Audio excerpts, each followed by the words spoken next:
예, 안녕하십니까. 전주상업정보고등학교 수석교사로 있는 박경훈입니다. 우리가 지난 시간까지 적립식 예금의 개념, 그리고 정기적금, 자유적금 이렇게 해서 여러 가지 적립식 예금의 종류를 좀 살펴봤고요. 이자 계산하는 방법이랄지 만기일 산정하는 방법들을 좀 봤습니다. 이번 시간에는 꼭 적립식 예금에만 해당되는 건 아닌데요. 예금자를 보호할 수 있는 제도, 그래서 예금자 보호제도를 한번 좀 살펴보도록 하겠습니다.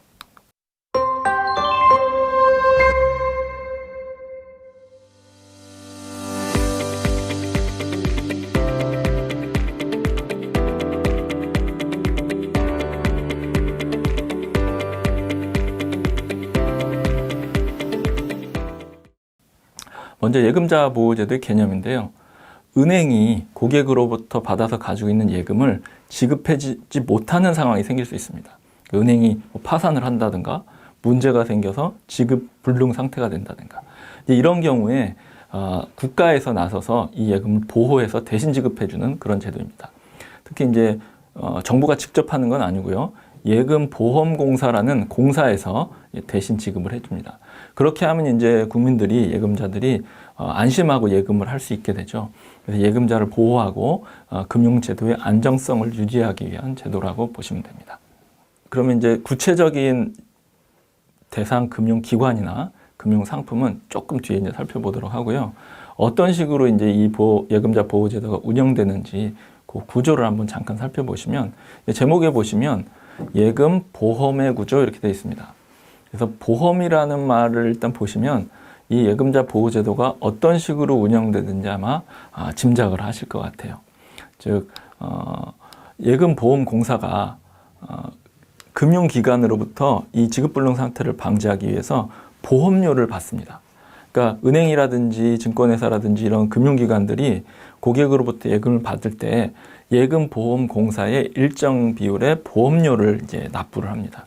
그러면 이제 예금보험공사는 이 보험료를 쭉 받아서 모아놓고 있다가 만약에 어떤 은행이 지급불능 상태에 빠졌다. 그러면 이제 그 보험료를 모아뒀던 것으로 대신 지급을 해주는 것이죠. 그래서 보험의 원리를 이용해서 예금자 보험제도가 운영이 됩니다. 근데 이제 이 보험료만 가지고 좀 안 된다. 예금보험공사가 금융기관으로부터 받은 보험료만 가지고는 재원이 좀 모자란다. 그러면 예금보험공사가 별도의 채권을 발행해서 좀 기금을 조성해가지고 예금자 보호제도에 활용을 할 수도 있습니다. 그래서 그런 의미에서 사적 보험이 아니라 국가에서 운영하는 공적 보험의 성격을 가진다고 볼 수 있습니다. 예.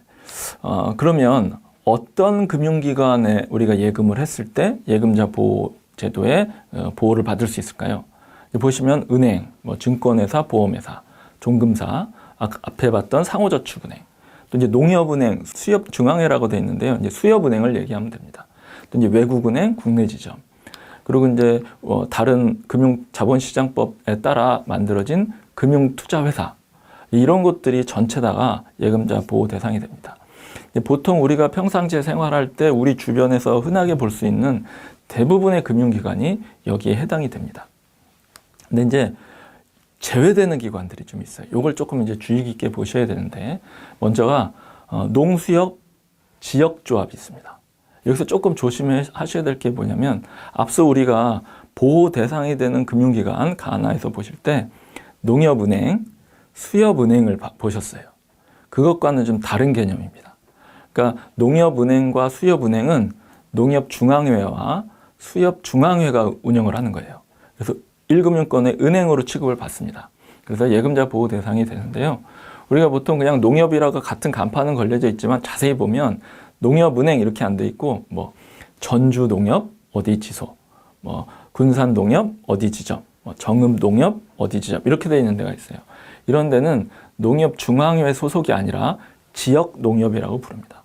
그래서 이 지역농협은 사실은 은행은 아니에요.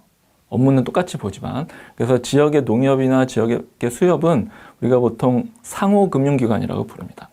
이런 상호금융기관, 즉 지역 농협이나 지역 수협에 예금한 돈은 예금자 보호법에 따른 예금자 보호제도의 적용을 받지는 않습니다. 이거 조금 조심하셔야 되고요. 마찬가지로 우체국도 예금자 보호 대상이 아닙니다. 그러니까 지역 농협이나 지역 수협, 우체국은 예금보험공사의 보험료를 납부하지 않는 것이죠. 이건 보호 대상이 아닙니다. 또 하나 국내에 들어와 있는 해외 은행 지점, 이것도 보호 대상이 아닙니다. 그럼 여기서 이제 한 가지 좀 의문이 생기는데요. 그러면 이런 지역 농협이나 수협, 이제 새마을금고, 신협, 우체국 이런 데는 전혀 보호를 받지 못할까요? 그러면 우리 같은 사람들은 좀 불안해서라도 그런 곳에 예금을 안 하게 될 수도 있습니다. 좀 더 이제 뒤에서 자세히 살펴보겠지만 사실 이런 기관들도 예금자 보호법에 따라서 보호는 받지 못하지만 별도로 다른 방법으로 예금자를 보호를 합니다. 좀 더 뒤에서 자세히 살펴보시도록 하고요. 자, 그러면 어떤 사람들을, 어떤 예금주를 보호를 해줄 것이냐도 좀 중요한데요. 보시면 거의 모든 예금주입니다. 누구는 안 해주고 누구는 해줄 수가 없죠. 그래서 모든 예금자들을 보호를 하는데요. 몇 가지 예외 사항이 있습니다. 몇 가지. 첫 번째가 뭐냐면 정부, 지방자치단체, 한국은행, 예금보험공사 이런 곳들의 예금은 보호 대상이 아닙니다. 예를 들어서 예금보험공사도 직원들 월급을 준다든지 그러기 위해서 은행에 예금 계좌를 가지고 있거든요. 그런데 거기로부터 보험료를 받은 걸 가지고 자기의 계좌에 보호를 해준다. 약간 셀프 보호라 그럴까요? 약간 좀 이건 취지에 어긋나는 제도죠. 그래서 본인들에 대한 셀프 보호 형태, 그러니까 이런 정부 기관들에 대해서는 예금자 보호법을 적용을 받지 않습니다. 그리고 이제 그럼 과연 어떤 금융 상품을 보호를 해줄 것인가? 이것도 되게 중요한데요. 우리가 이제 금융기관에 가서 어떤 금융 상품을 가입할 때 예금자 보호가 되느냐 안 되느냐를 사실 정확하게 알아야 되기 때문이죠. 보시면 원칙적으로는 원금 지급이 보장되는 금융 상품에 대해서만 예금자 보호를 해줍니다. 그럼 이제 안 되는 것들은 어떤 것이냐? 원금이 보장되지 않는다고 보면 좀 쉽겠죠. 그러니까 운영을 잘해서 이익이 나거나 아니면 손실이 나거나 이런 것들이 예금자에 귀속되는 상품들이 있습니다. 어떻게 표현하면 편하냐면 내가 원금을 넣는 게 아니라 투자의 성격을 가진 상품들이 있죠. 내가 이걸 넣어서 손실이 날 수도 있고 투자가 날 수도 있어. 이런 투자 형태로 가입하는 금융상품들은 이 예금자 보호 대상에서 제외됩니다. 그러니까 예를 들면 은행의 상품 중에 어떤 것들이 있냐면 뒤에 가서 자세히 배우시겠지만 양도성 예금증서, 우리가 CD라고 얘기를 하죠.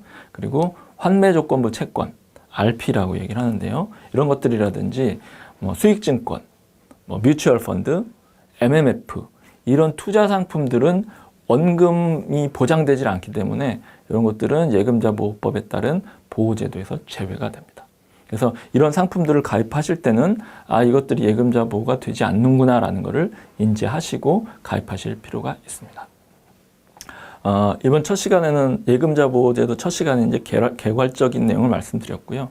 다음 시간에는 예금자 보호제도와 관련된 조금 추가적인 얘기를 조금 더 말씀을 드리고 예금자 보호제도와는 약간 좀 성격이 다르지만 구속행위 규제제도라는 것이 있습니다.